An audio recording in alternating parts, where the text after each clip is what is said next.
You trying to buy some drugs? Oh my gosh. Trigger warning. We're talking about substances this episode. Substance We're not abuse. actually buying drugs now. We're not buying drugs anymore. Technically. Allegedly.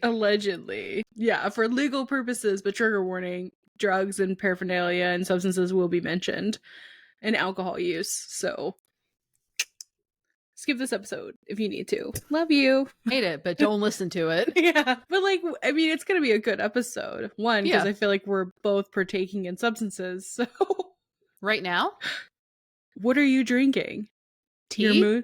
Your moonflower stuff? No, I'm drinking tea, and I had...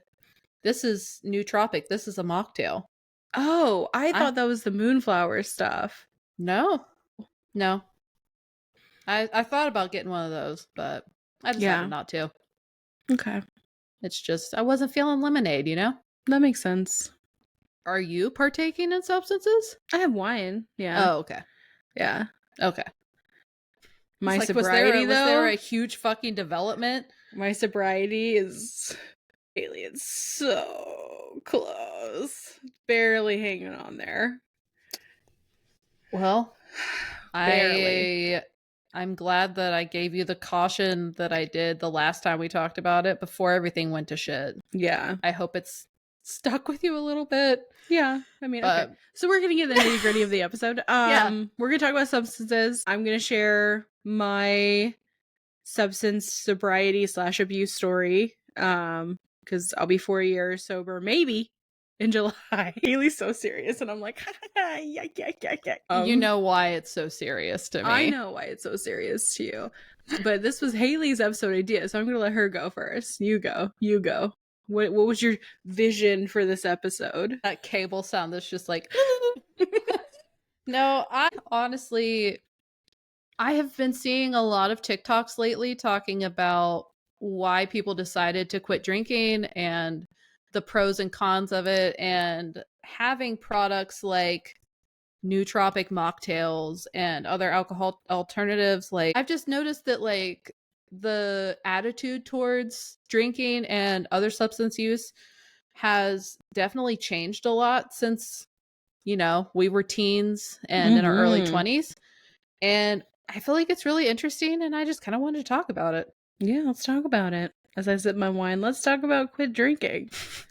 So what I don't want this to be is like, I don't want this to come off like a holier than thou, like, oh, don't drink, or oh, I do X, Y, and Z, and I'm better than you, because that's not how I mean it. That's not how I mean any of it. Right. And I also don't want to come off like encouraging people to pick up something over something else, you know, because everyone needs to do what they think is right for themselves. But I guess I'll just start off hot. Like, I feel like this country especially has a really fucked up relationship with alcohol.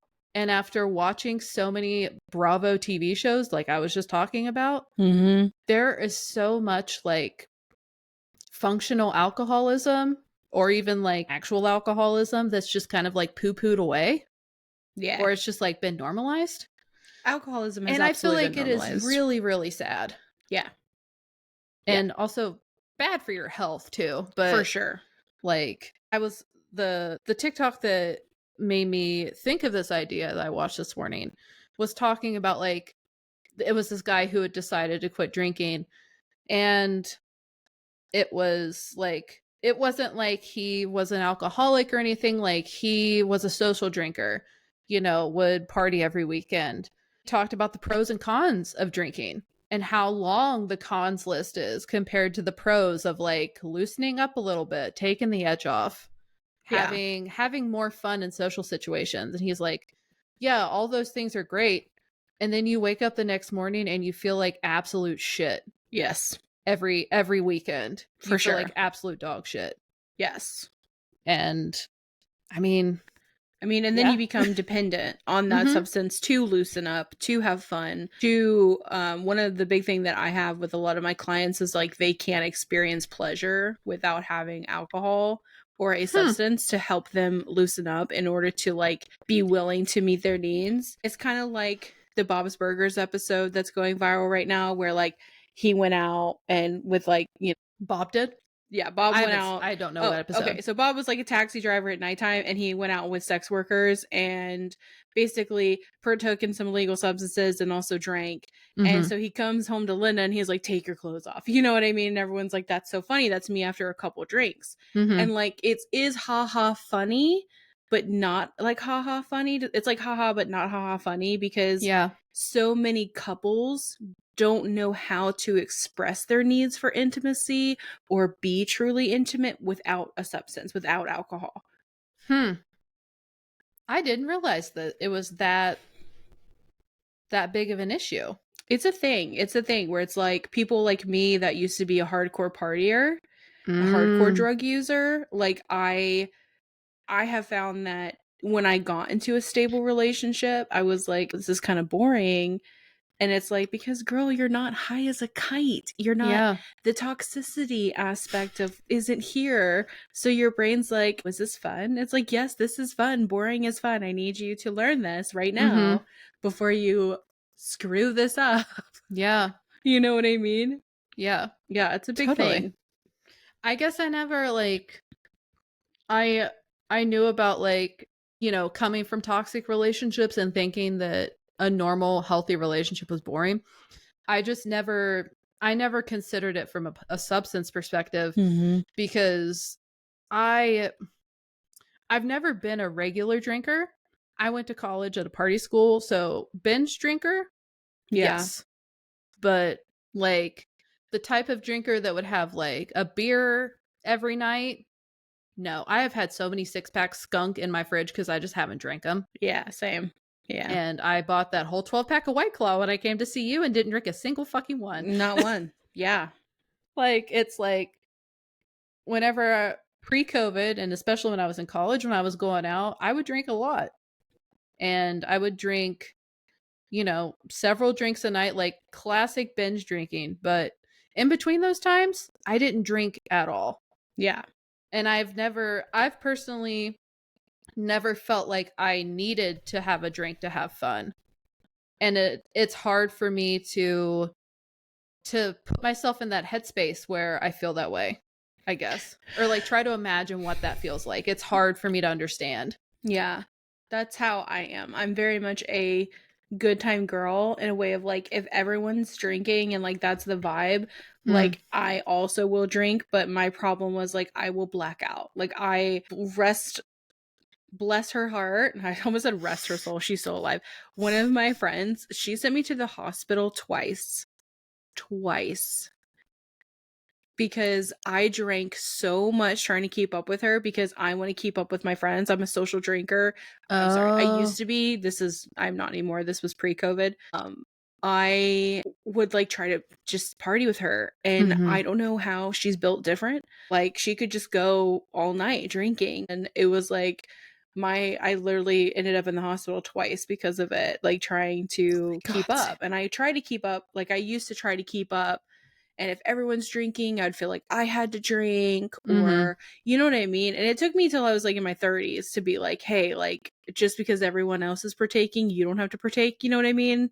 Hmm. Um So in those moments, do you feel like you're not cool? Is it an anxiety thing? I Is think it, you know, not knowing your own physical limits? Like, what's I think happening? for me, it's like a little bit of being like a people pleaser in the way of like I want to have a good time with everybody else and do what everybody else is doing. So yeah, Mm-hmm. like being that people pleaser, but also feeling like I'm uncomfortable. Because if you've ever been the sober person around a bunch of drunk people, you know how weird and uncomfortable it is. You're just like, It's annoying. Yeah. it's annoying, you know? And so, like, I don't want to be annoyed by my friends or by, you know, my husband if he's drinking. So I would normally drink too. Yeah. Um, Hmm. but now like I only drink like I'll have like a cup of wine with you during like recording just Yeah. so I can like wind down in a way of like not be so nervous still while recording. You know? Really?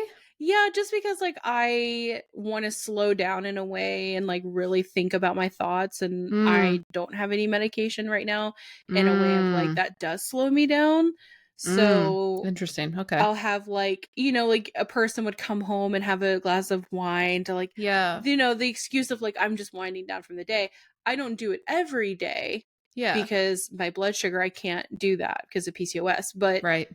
I also don't like drink on the weekends. I don't party anymore, anything like that. So this is my like party woo, like this Yeah. is my 30 going on 33-year-old like woo moment. Um, but I used to be a lot worse. I used to Mm-hmm. be a binge drinker. Like if everyone's partying, then I'm partying just as hard. You know what I Yeah. mean? Yeah. I do. Yeah. I think trying to the bit about being the sober person around a bunch of drunk people, that is hard to deal with as the person who's usually sober. Mm-hmm. I just I I do drink on occasion, whenever we go out, or like if we go play pinball. Like we don't go clubbing anymore. Like that died at the start of COVID. But like, Right. after I had weight loss surgery, I was admittedly really freaked out about transfer addiction. So I've tried to be extra like vigilant about it for myself.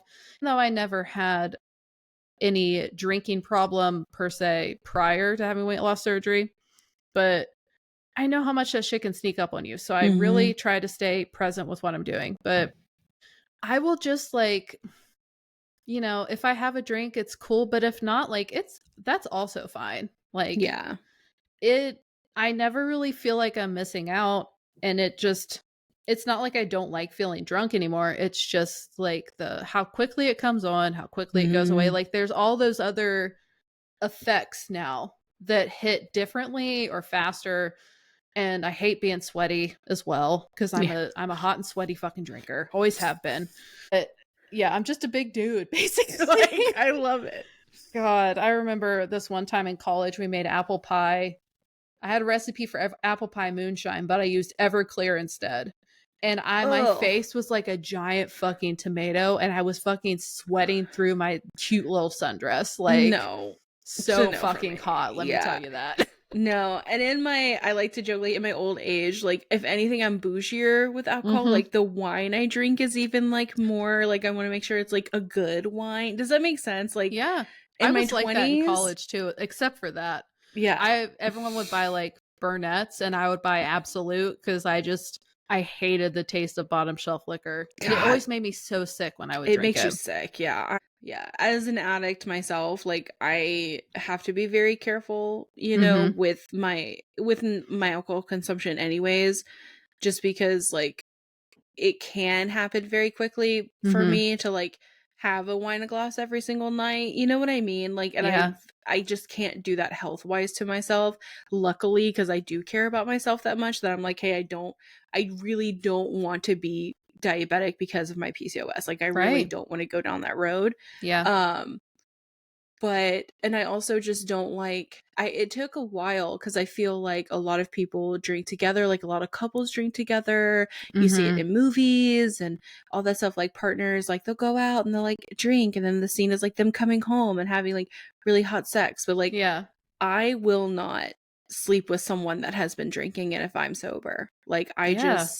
it gives ick vibes. Yeah. So it's almost like, if your partner's drinking, you almost feel that expectation to drink too because you Mm. know they're going to want that and you're not going to want to be sober.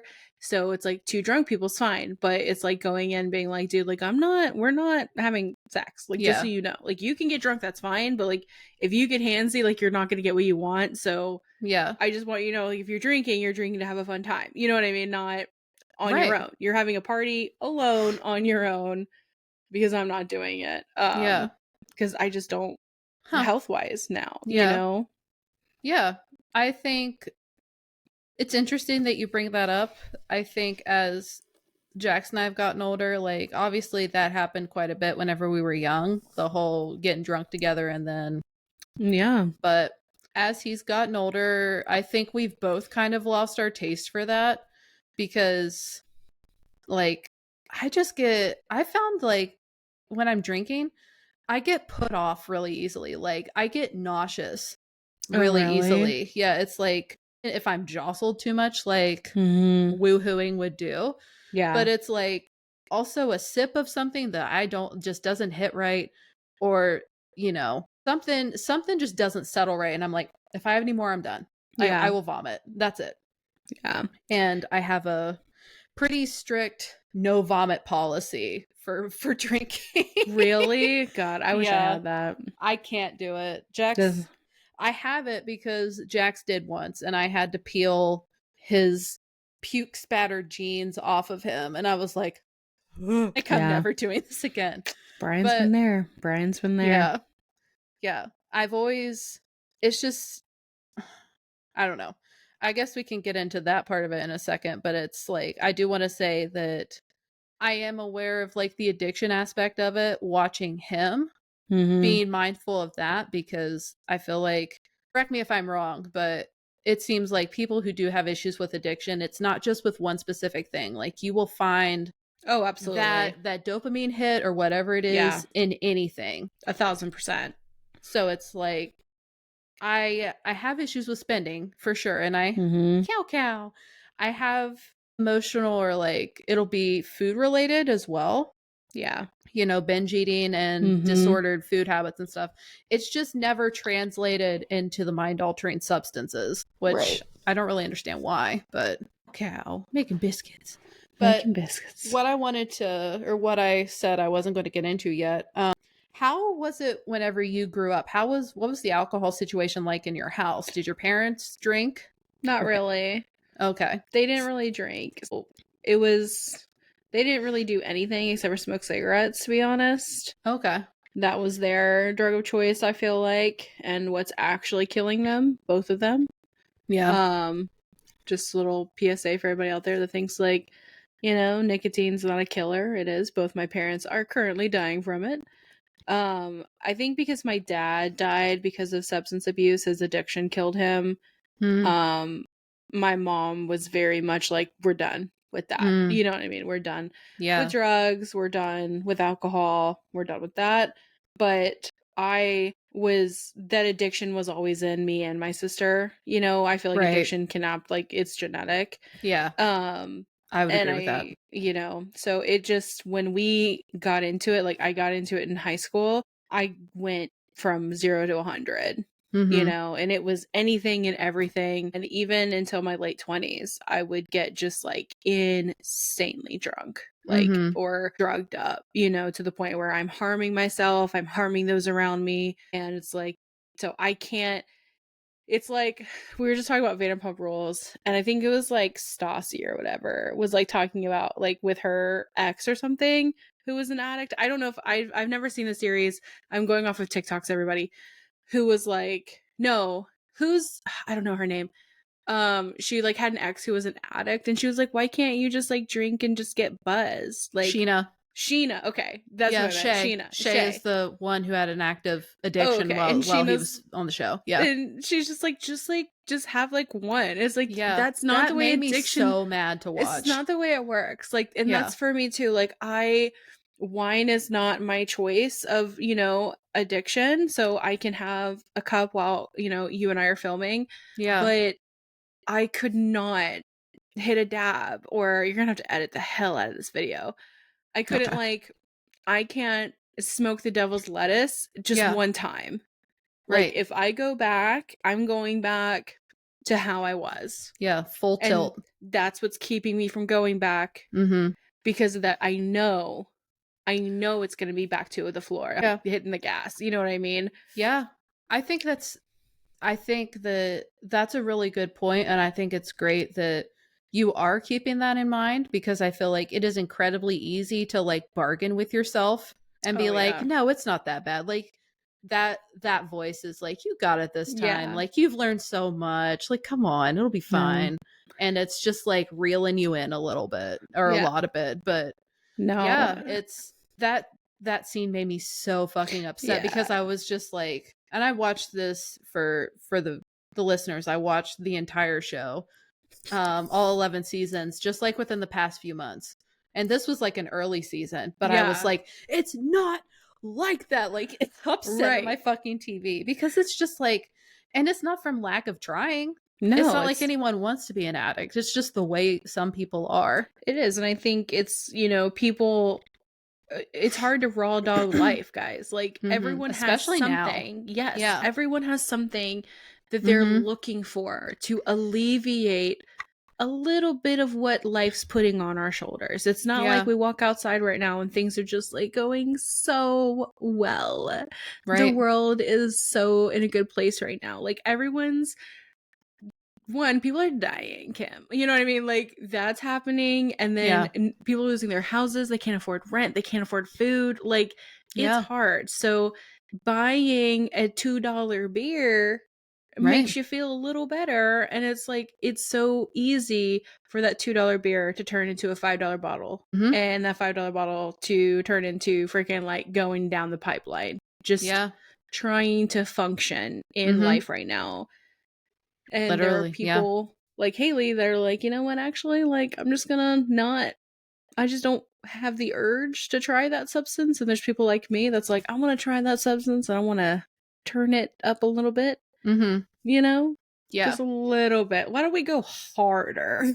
That is me with buying shit. Oh, there is. Yeah. I think that's it. I think for me, it's just like, it doesn't compare. Yeah. I do.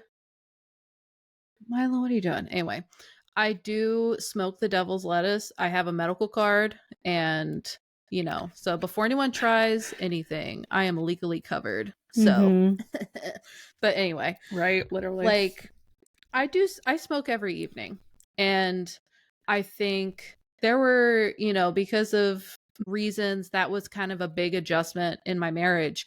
And I think because he struggles with addiction, like, I'm trying to think of like,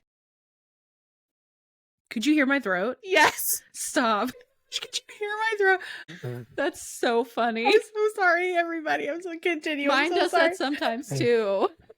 That just affirmed all of my childhood fears. I want you to know. You know when you're in the class and it's really silent and you're like, everyone can hear me, is like, and you try to tell yourself no one can hear it. Clearly, it can be heard. I will say that's the first time I've ever heard it. So if you've been doing that this whole time, I haven't until now. Okay, good. Okay, continue. Sorry. It's okay. I'm treading carefully because like I didn't talk to my husband about this episode. So like I'm trying not to spill too much business, but it's like, I think whenever I picked the devil's lettuce back up again for pain management, he expected me to handle it how you two would. Yeah. Like smoking it all day, every day. And it's just, that has never been me. Like I said, I went to a party school, I waked and baked, and I got tired of being high after like 8 hours. I was like, I got shit to do. Like, it just doesn't do that for me. Right. Yeah. But it's something like, I enjoy doing it, but it's a regimented thing. Like, unless I'm like really hurting or something and it's like in the middle of the day, even then it's just like a toot, and it's not more than anything to like alleviate some of the stiffness and the pain, but that's it. That's wild to me. And it has been probably coming up on 2.5 years since I started again. And, my tolerance has gotten higher, but that's because I have tried things that are stronger and stuff. It's not like I'm smoking 24/7. Like, I'm sober right now. Right. And I could be high. I just don't want to be. So right. That's crazy to me. Yeah, it's a crazy mindset. Like, from an addict like that, I'm like, wow. Like, and I know that it's frustrating for Jax to watch that too. Like, not just me, but everybody who can be chill about things. Like, I know he's expressed like he just wants to be normal. Same. Yeah. He just wants to he wants to be able to drink and like not have to watch himself. Kind of like, honestly, what we talked about last week now in the episode about food. Like, we just want to be able to vibe. Yeah. And not have to count calories. He just wants to be able to vibe and not be worried that something is going to, his addiction's going to like get its clutches back in him. Right. Exactly. Because you're always walking that like tightrope of relapse underneath. And it's like, what? And if you're not conscious about the balance, you're going to fall into it. Yeah. And I think that's the thing about alcohol is just how easy it is. It's so readily available. And I It's mean, and that's the same thing with people that struggle like me with, like, you know, marijuana. Mhm. You know, at first, that was hard to get, guys. Like, I know Yeah. any kids listen to this podcast, guess what? Weed used to be like an underground thing. You had to go into the depths to get You it. You had to know someone that knew somebody. You Yeah. never knew if it was going to be just absolutely dirt. Like, you know, like it was terrible back in the day. You And didn't know if it was now, going to be a cop, like it yeah, was a risk, always it a was a risk. risk. Now you can walk into a store just like with alcohol. So it's like increased it so Yeah. much, the chances, because alcohol is so readily available Mhm. and it's cheap It's and normalized. it's normalized. It's a normalized thing. And that's why you have so many walking, functioning alcoholics. And Yeah. then the same thing with now like smokers. Like you can just Mhm. walk in and get like something insanely high, insanely Oh, big time. crazy. And it's Oh, like, big time. for what? Like, I don't want to meet God today. I just wanted to like just take a You minute. just wanted to buy something for your mom and you My thought it was God. CBD. I thought I was gonna die. Oh my That's God. the thing. That is the thing about getting too high versus too drunk. It is terrifying how It's you feel. terrifying. Being too drunk, it's like, yeah, you feel like shit and you're like, whoa, but it's like you, at least in my experience, you feel like you are literally going to leave Earth. You're going to die Yeah, when you're too high. if I couldn't feel my vagina, everybody. I was not sure if I was peeing or not, like on the toilet. Like there's no. Yeah. You know what? It's too the kids these days, the They wouldn't science. last a night in the asylum that raised us. I mean, like, but even like I feel like the like the market and the science Hmm. behind all this is so beyond what I'm like, It's used to. the Like, cannabis industry, like growing it and like how the plant itself works. I think it's really cool how so much they've figured out about it. I think it's fascinating, but the downside to that is like they are just trying to make shit as strong as possible, yes. and it's like, my guy, it doesn't have to be 30% THC and some flour for it to, fuck you up. Like, where are the terpenes? Where's the CBD? Where are Yeah, the other cannabinoids to like get an entourage effect going that really does help with anxiety or pain or right. whatever?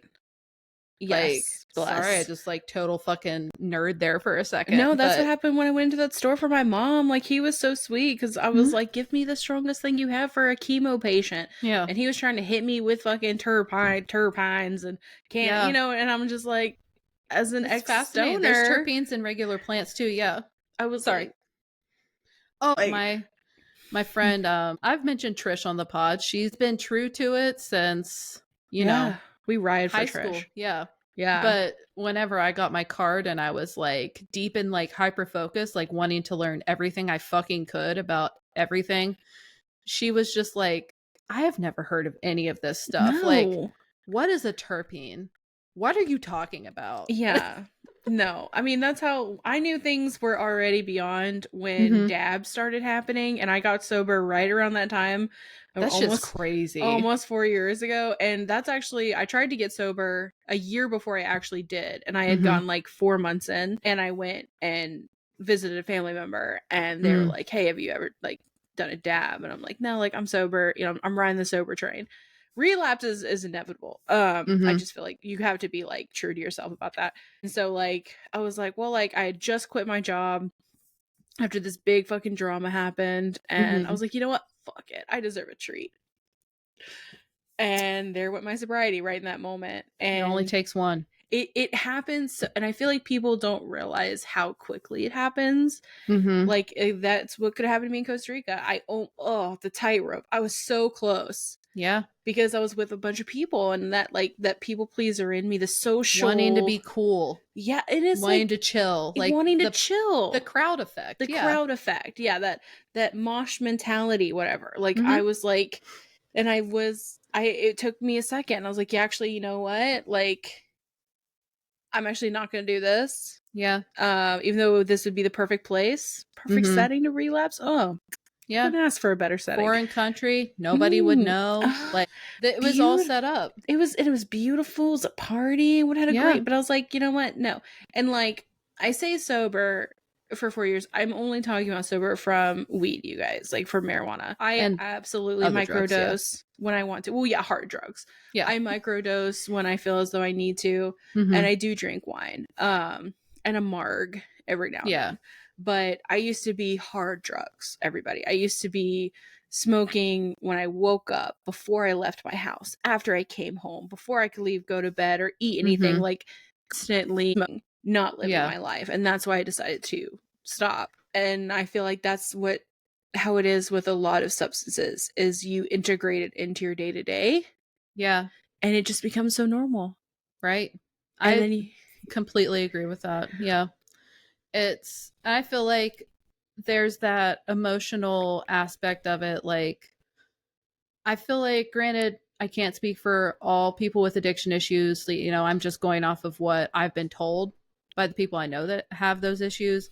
It's, it's like they feel better when they're fucked up than they do sober. mm-hmm. And that is part of what makes it so easy to integrate, because it's like, why wouldn't you want to feel like that all the time? Oh yeah. It's so easy to justify it. And I think for me, as much as I enjoy smoking when I do, it doesn't feel better than real life, because like I feel like I can't focus on anything. Like there's so many Mm-hmm. cons to it. You know, my pain's less and I'm giggly, but it's like, could I cook? Could I clean? Right. Could I work like this? No. Right. Could I hold an intelligent conversation? Probably not. This is where you get into the realm of pain pills and pain Mhm. addiction. That is why my mom, she was addicted to pain medicine Mhm. for 13 years. Yeah. And it happened after she got in a car wreck and her doctor prescribed it to her. Yeah. She was like at ground zero of the opioid like When they were still handing them out when like they were still crazy. handing them out like candy. They were like lying to doctors about how addictive they are and stuff like Mhm. that. And it became to the point where she finally found a substance where she could function and feel incredible. Huh. And I think that's why it kills so many people, especially Yeah. Americans, Sure. every day, is Mhm. because you're not sloppy drunk and everyone knows you're fucked up. You're not too stoned to go to work. You're functioning, baby. It's like, I Mhm. mean, and it's cheaper than cocaine. So, like, why wouldn't you? Like, you get so readily available. And I actually was like talking to my therapist about when I had my wisdom teeth taken out. Or no, Mhm. the most recent one was my hernia surgery. Sorry, my hernia surgery. And I told her I finally realized how easy it was, Yeah. because I felt I wasn't in pain and I felt good and I was able to function. And Yeah. I felt bad when I wasn't taking them. Hmm. And I was like, bro, I get it. Like it Yeah. took me 30s. It took me in my 30s, but I was Yeah. like, because I'm not trying to party. I'm just trying to No. be normal, right? And that's how my mom was. She wasn't trying to party. She wasn't trying to get fucked. She wasn't trying to run away from her life. Mhm. She was She's just trying to trying get to through it. get through it and function. And Yeah. you know, she had this pain. And boom, guys, 13 years later, she's lost everything. Her Yeah. teeth, her house, her job. She lost everything, y'all. Like Yeah. it took everything from her. That is, it's so sad how common that is. I know people that have ruined their lives because of it as well. Like Yeah. one of my cousins, she worked in healthcare. She was fired because she stole from her job. And it was because she'd had back surgery and Mm-hmm. she got addicted to the pills, Yeah. because not only obviously they prescribed them for the surgery, but the surgery didn't do what it was supposed to because of Mm-hmm. how touch and go back surgery is, period. Oh, absolutely. Yeah. But I feel like for me, it's the horror stories, the bad stories are what, like whenever my back started getting really bad, it was just pain pills were a no-go for me. I've Mm-hmm. taken them a handful of times, always for like, you know, dental stuff, or like I Right. had them after I had weight loss surgery. Right. Like select cases half the time, like, I think they gave me Oxy for my weight loss surgery, and like that felt fine, but it was like I was very like that once I started feeling better and I didn't feel like I needed it as much, I stopped taking it. Yeah. Whereas before that, I'd only ever tried hydrocodone, and it always made me sick as hell. Hydrocodone So, basic too. It makes me so nauseous. so Yeah, I can't. it was always No. like, how do people get addicted to this? But Yeah, yeah, because I'm too scared of it. yeah, I think. and it can't, like, it happens so quickly, and I think, like, I had to make the conscious decision Mm-hmm. after my hernia to not take them and to actually feel the pain a little bit, Yeah. because if I didn't, I was just gonna, and, like, it's so easy to street buy narcotics now. Like, Yeah. And I mean, it it's a pipeline to something that's even more devastating. oh, that's what happened. Yeah. Heroin. Oh, Yeah. absolutely. So, Absolutely. Yeah, and it's just, I think I like that we're having this conversation, as well as I like that this conversation is being had on TikTok and on the internet alone, of being mm-hmm. like, hey, like, this new movement of sober living, I love it, Yeah. because it's actually showing people like, hey, like, you can like, make the conscious decision to do it the hard way, and it's Yeah. going to suck, but once you get through it, Mm-hmm. you're going to be a lot better. You're like, I'm never not going to want to smoke. Like, I've Right. been very transparent during my whole entire sobriety that my sober living of not smoking weed is temporary. When I hit 50, 60, y'all, I'm going to smoke. Like, Mm-hmm. I'm just being honest, I'm going to.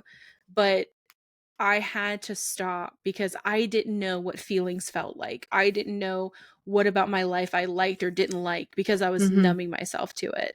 Yeah. And that's what's so beautiful about getting sober, is you finally get to take that control and realize, hey, this doesn't feel good in my life. Mm-hmm. I'm going to remove it. I hate that I, go to this store instead of this store, or have this person in my life that actually isn't benefiting me at all and wants to keep me down, wants to keep me high. Yeah. And wow, my life is so much better without this fucking person in my life. I lost so many friends when I got sober, but Yeah. they weren't friends. Mm-hmm. You know what I They were mean? just for when you wanted to have a good time. That was Yeah, it. exactly. Would you say after from like I guess comparing the two, the highs of your life, the emotional highs rather, would you say they feel better now as well? Better I sober? Oh, absolutely. Okay. Because I can recognize that emotions are waves. Mm-hmm. And when you're high and you're constantly triggered by the emotion to the point where you grab the substance, you Mm-hmm. never get out of the wave, man. Yeah. Because you're constantly, it comes back, and you numb it or you ease it, you like hide it with the substance. Mm-hmm. And so you're never actually going through the wave. You're never letting it actually pass over you and process it. Yeah. So these losses that I've experienced in the last 4 years have been the only losses that I've had without substances, without Mm-hmm. running to a sub. And they've been bangers, you guys. They've been Yeah. deaths, okay? And I haven't, like, numbed it. I've had Yeah. to experience it, and being in the experience sober, I can physically feel, like, anytime I want to cry about Missy, I cry, and Mm-hmm. I mean, just ugly, disgusting cry, and then it washes over me, and I'm Yeah. like, okay, like, I am okay. I'm gonna get up now and do something, journal about what I just felt, or talk to Brian about it, talk to you about it, Mm-hmm. talk to my support system about it, Yeah. go out into Target and not get anything because Target's sucky lately, but at least get out. You know what I mean? Yeah. Like, but when Do I was something do to kind of something, like, yeah, change up your scenery or change up the something. scenery instead of getting high and Mm-hmm. forcing myself to feel better, forcing my brain Yeah. to feel better. Yeah. I think that I think it's really beautiful that you're able to that you've been able to do that for yourself, for one, like getting sober and being able to feel your emotions and actually grieve for probably like the first time for real, Yeah, for real. for real, for real. But it's beautiful that you get to feel the moments of joy that you feel completely. You're present for it. Yeah. It's not like high joy just isn't the same. And I was hoping that you validated what I thought. Like I was hoping that was how it was, Yeah. because it's like, if to me it would be like, if you're already elevated, like, and joy's up here, like, yeah, you already felt good. Yeah. So just feel like, eh. Yeah. And it does take a while for anyone that's like struggling getting sober. I want to let you Mm-hmm. know that it's going to take a while. The false feeling of euphoria that you're getting Yeah. chemically, Yeah. it's damaging your brain. Okay. It alters how much chemical your Yes, brain puts out. it forever. So Mm-hmm. when you get sober, when you dabble with sobriety and you're like, man, I just can't feel the same. There's a reason for that. It's going to take time. Your brain has to repair itself. It has to go back to normal. You have to understand that the false reality you were living in was chemically created, Mm-hmm. and that it's okay that joy doesn't feel like this amazing tingling sensation of going into the fifth D, and quantum Yeah. leaping. Like, it's okay that it's just like you smiling like in the Barbie movie, and finally being like, I'm okay. I'm not crazy happy that I'm okay. And that's the start. I'm gonna cry. Like, I'm getting Yeah. like, I'm yeah, you know having what a I mean? moment. Like, I'm like it's okay. And I want you to keep going, because someone that's like 4 years into this and has Mm-hmm. friends that are even further, it's worth it to Mm-hmm. finally figure out you and build the life that you feel safe in, to where you can stop reaching for the substance, because every time you reach for that substance, you're walking further and further from yourself. Yeah. That's beautiful. That touched me, even as someone who doesn't have like substance issues. I feel like it's, how do I say it? Like, it's parallel to accepting yourself.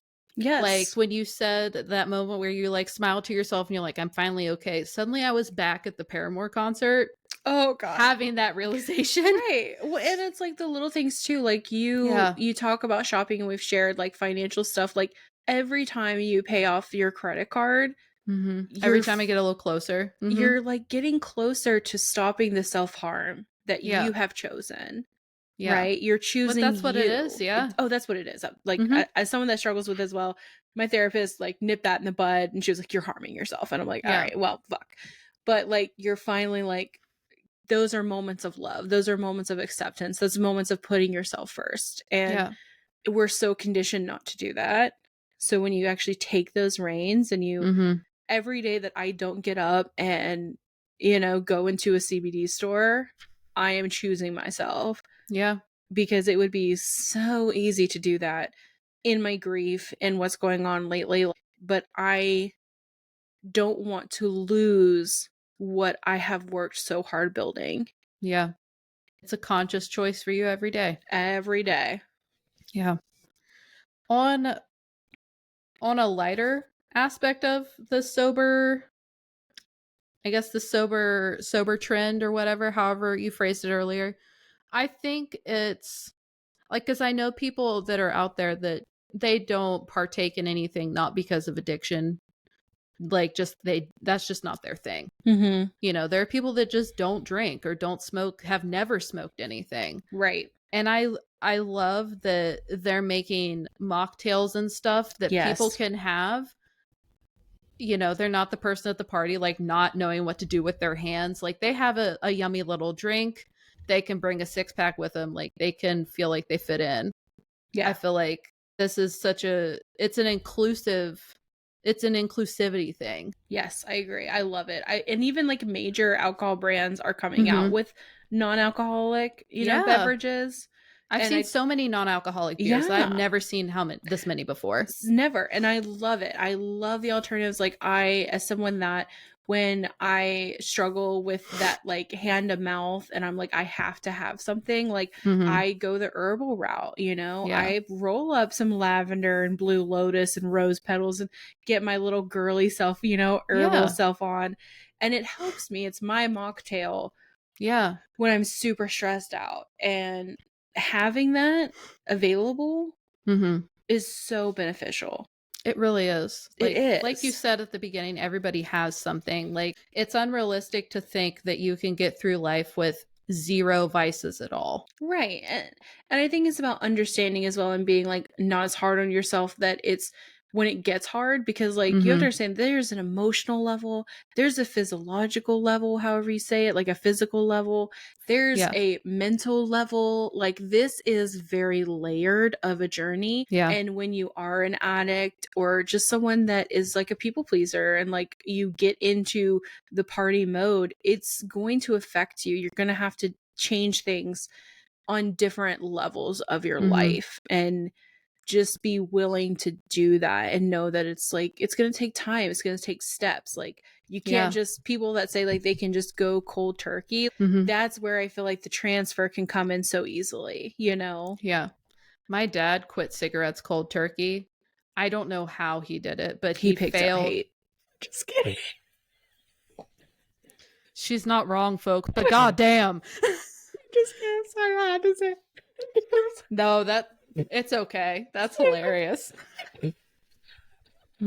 Stop smoking them cigarettes, started smoking on that hate stick, baby. Jesus Christ. No. He started smoking like he was like 10 years old. You know, Damn. he was born in like the mid to late 50s. Like, I think that's just how it was back then. But he smoked for 30 plus years, I'd say. And he quit finally whenever he quit cigarettes when I was in middle school, but I think it was because of a health scare. I think Yeah. that he had his first heart attack, and that I think is what really motivated him. But he had tried countless times before that with like the patches and all Yeah. the shit that came out in the 90s. He stuck with it for a really long time. He picked up cigars like 5 or 6 years ago. Mm-hmm. And admittedly, my mom just like, she enabled it because, he is a grown man at the end of the day. It's his Yeah. decision. But I think it was a like, oh, I'll just have like one every now and then, the justification that I was talking about. Like, Exactly. Yeah. I won't inhale it or anything like that, like justifying the health reasons. But he has several a day, or at least Mm-hmm. a handful, whatever. But the reason I mention it is because he didn't smoke for like 10, 15 years, I'd say. He always wanted it. Yeah. It was a conscious choice for him every day until it wasn't. Absolutely. And I hope that if anyone's struggling out there and they like, don't put unrealistic expectations out there for yourself, like you have to make the choice, because Yes. the thought isn't going to go away. Right. It's not. It's not. It's always going to be there, and it's about trying to shift that mindset, shift that focus, because Mm-hmm. it can feel like an echoing voice in your head. And so that's why I'm like a big like journal pusher, Mm-hmm. A because healthy coping memechanism of some sort. Yeah. some sort, you have to get it out of your body, out of your mind. That's Mm-hmm. why talk therapy is so beneficial. And if journaling the thoughts that you're thinking, putting them on paper alleviates your brain, the computer, from Mm-hmm. running over, like continuing the sequence. You know what I mean? Yes. It's Yes. so important, and it's such a good way to like handle anxiety and the what are they called, the thoughts that intrusive thoughts, Mm-hmm. like putting those on paper, writing them out, however you need Mm-hmm. to express them, is so helpful. I'm, obviously I've only been in therapy like for a year now, maybe, because Mm-hmm. I finally like decided to put myself first and do it. Yeah. It has helped me so much with my sobriety, in a way of like, I mean, even though I canceled today, but we're not gonna talk about that. Even though like it does help to get it out, you know what I It mean? does. And I have a great support system now. I have real friends now that actually care about me and Mm-hmm. want to be there for me. Where when I was getting high and struggling with substance abuse issues, I had no one that literally cared about me. It was always about the chase of the high. It was always Yeah. about the party. It was always about the Mm-hmm. good time. And you deserve more than just being a good time. Yeah. Exactly. You really Yeah. do. Damn. Yeah, right? You've been dropping like knowledge bombs, funny bombs. You've been dropping bombs this whole time. Okay, wow. Well, I'm on metformin, so I'm about to go drop a real bomb. And Hayley, where can they find us? Apparently on the toilet. Yeah. You can find us on Instagram, Facebook, and Threads at Plus Size Section, on TikTok at the Plus Size Section. If you want to send us your stories, or, you know, it could be about sobriety, it could be about substances, it could be about, you know, living fat life, or it can be a Reddit story that you thought was really insane that you'd like us to read, you can do that at the Plus Size Section at gmail.com. If you could give us a 5-star rating and, you know, interact positively with our podcast, that would be really great. And as always, share us with your friends because we're pretty cool. We're pretty cool. Yeah. All right. We'll see you next week.